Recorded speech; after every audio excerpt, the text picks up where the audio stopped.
Assalamualaikum warahmatullahi wabarakatuh. Hari ini saya membuat sambal lado asam durian khas Minang ya.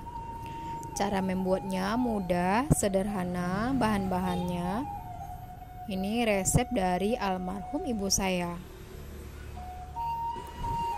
Ini yang pertama ada asam durian atau lebih dikenal dengan tempoyak. Dan ini ada cabai giling, ada ikan kering yang tawarnya atau bada ya. Ini ada PT, air, dan tidak lupa dengan daun kunyit. Jadi masak sambal lado ini tidak pakai bawang merah atau bawang-bawang ya, karena dari tempoyak atau dari asam durian udah enak, jadi tidak perlu pakai bawang. Jadi boleh teman-teman perhatikan saat musim durian biasanya bawang merah langsung anjlok ya, atau langsung murah harganya.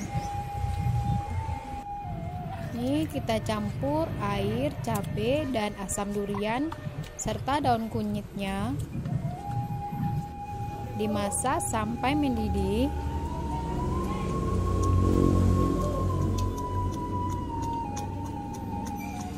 Ini sudah mendidih. Lalu masukkan badanya. Aduk lagi, masak sampai mendidih.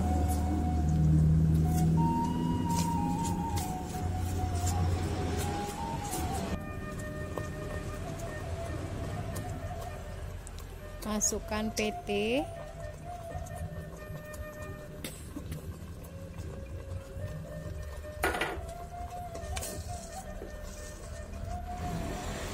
lalu diaduk hingga tercampur rata.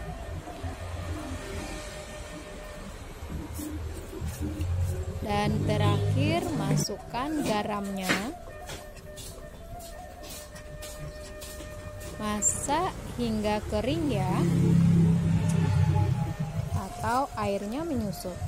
Ini sudah masak. Nah, ini dia sambal lado asam durian khas Minangnya sudah masak. Jadi membuatnya sangat mudah, bahan-bahannya pun mudah didapat. Oke, selamat mencoba. Assalamualaikum warahmatullahi wabarakatuh.